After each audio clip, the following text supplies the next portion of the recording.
Shaz, it's a great day to be a Tau player. If you haven't been following the World Championship of Warhammer, they just had a bunch of previews that have come out, and there has been some incredibly spicy stuff that's been released. Most importantly, for us.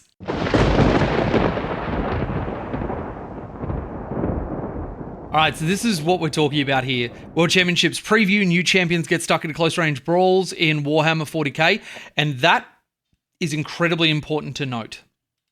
Close-range brawls. So, Beric Stormbrow, a champion for the Votann, really, really cool, uses an axe that in his little blurb, because his original Darkstar axe burned away his arms, is a mix of plasma, mass, and concussion technology. This is like, normally Votann stuff is split up into a bunch of different things, but this is them innovating to make one thing for a special character. Really, really cool. Also kind of hints at that he might be a leader for Chthonian Berserks, which, you know, W. Then we've got the Twin Lance. Before his secession from the Tau Empire, Commander Farsight was held up as the exemplar of the Montcar philosophy, the undisputed master of the killing blow.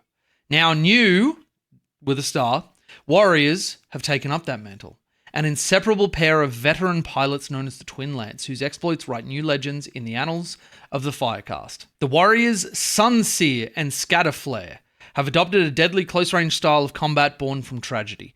When their bondmate and commander, Darkflame, lost her life in a battle with the Genestealer Patriarch, and the pair fell upon their foe in a blaze of anguish fury, their newfound aggression blended well with their natural teamwork and soon made them experts at lightning-fast hit-and-run assaults, where they would thunder into enemy lines and eradicate key targets before jetting away as quickly as they arrived. The Twin Lance are lauded as living embodiments of Montcar, and their reputation grants them access to advanced Warmaker battlesuits and war gear like their Neo-Capacitor shields, which absorb energy from incoming attacks before unleashing it as a concussive burst. Sunseer prefers to blast holes in heavy armor with his fusion eliminator, while Scatterflare unleashes a barrage of deadly bolts from her ion scatter cannon. They now find themselves deployed across the frontiers of the Tau Empire, wherever the precise application of extreme firepower will claim victory for the greater good. It is like a Tyranid model, but who gives a shit? It's a dude with a whip, like, you know, whatever. So first off, holy shit. We haven't seen any, like, new stuff like this since the announcement of all of the brand new crew with the gorillas and everything else. This is battlesuits which are reminiscent of your classic Crisis suits and kind of looks like a weird blend between Farsight's new, I think it's the XV86, and the normal Crisis suit chassis. But it shows, first and foremost, one, that the Tau Empire hasn't stopped innovating. And I'll get into some of my speculations, but just in terms of aesthetic, I kind of fucking love it. I was a big fan of like the Yavara and that sort of stuff, which were Forge World suits that never really saw mainstream success and have now been moved to Legends, and so we can't really run them. But I kind of love all the like little pips that have like that energy absorption function, at least I'm assuming. The fusion, as well as what looks like a pistol in his hand there. Let me zoom in on this. Like, have a look. That looks like a pistol. And we got another one up there.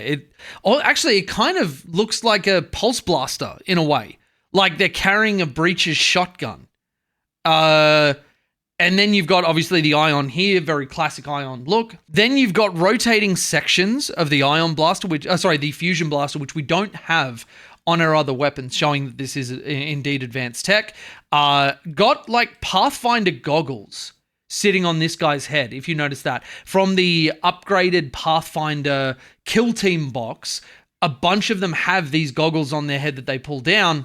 And then a little bit of like, Farsight's aesthetic in terms of like some of the ribbons and whatever. You can also see some like stitching, it looks like. And then the weird, like this is where I first saw it and I thought this was going to be like chaos technology or something. I don't know if this is supposed to be damage marking on their suits because of how close they tend to play it.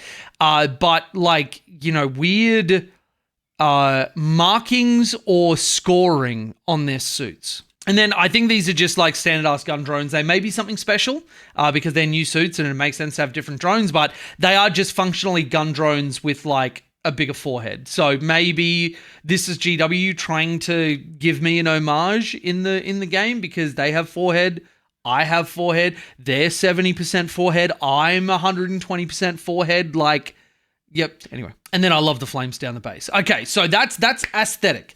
Let's get into some of my speculations and predictions because we don't have rules, and anybody that says that they know what these guys are going to do is either lying or an idiot. So this is speculation. This is my opinion, or maybe even like hopes or a wish list or whatever. I was a little bit hopeful that these guys would have like fusion blades when I first saw this guy. But the rules I think will complement a style of close range that I think is really, really good. So I am going to, my first speculation is that based on the wording of strike and then fade, they are going to have some type of ability, potentially like Oxcad, where at the end of the fight phase, they can make a move, and if they're not in engagement range of an enemy target, they can go back up into the sky. So they are basically just a continuous hit and run unit. I think that the fusion and the ion are going to be a very, very special profile. And I am also going to make a speculation. Now, the shield is the most interesting one because in terms of how I think GW can implement these rules is a very, very tight balancing act between useless and overpowered. Because absorbing damage is something that, like, we don't want an extra thing to track. We don't want anything that's going to lead to confusion or cheating or misunderstandings on the tabletop with like, because if you put in an ability like count how many wounds you have mitigated on the shield's invulnerable save, which they have almost certainly got invulnerable saves. I would be floored if they don't have 4-up invulnerable saves. You know, count how many wounds you've mitigated, then activate this ability once per battle and, you know, do that much mortal wounds or something to another unit. That would be just like broken overpowered and it would cause a whole bunch of problems. I think it might be more likely after a unit finishes attacking this unit, every time the unit rolled a 6 to save, or the enemy unit rolled a 6 to hit, or like something like that, take retaliatory damage, because GW have found a really good balancing act for the game at the moment. And in part, that's been because they have utilized in additional units and codexes abilities that have worked and have been easy to balance, and then repeated it with different flaring. We have seen abilities like this in... Oh, my brain's going to kill me here. I think it was like Black Templars or something where there is like a very niche retaliatory sort of thing. And that's where my brain goes as the most likely iteration of the ability.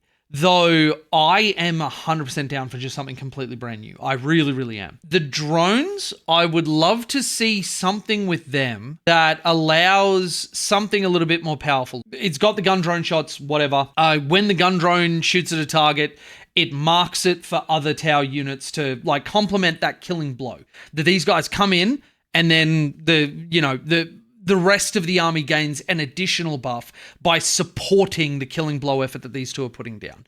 I also wouldn't be surprised if these guys are able to deep strike turn 1, because Montcar, killing blow, first 3 turns, there's no point having them in the sky for not having them on there. Either that or like it could be that they move insanely quickly.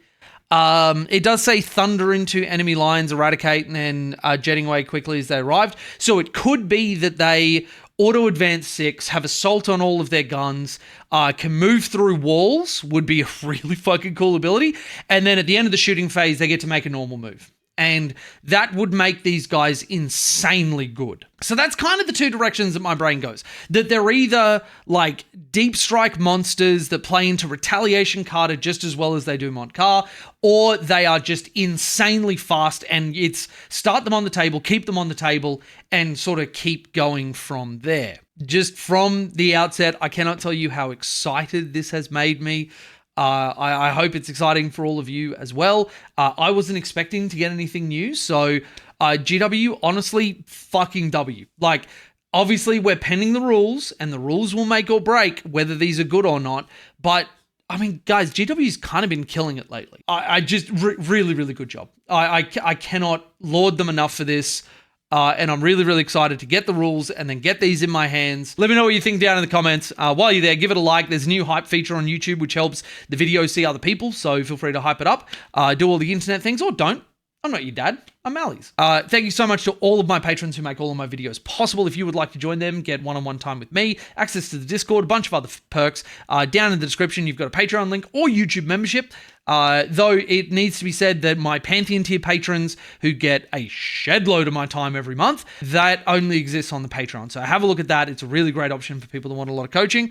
And fucking Tau Va, guys. This is amazing. All right, see ya.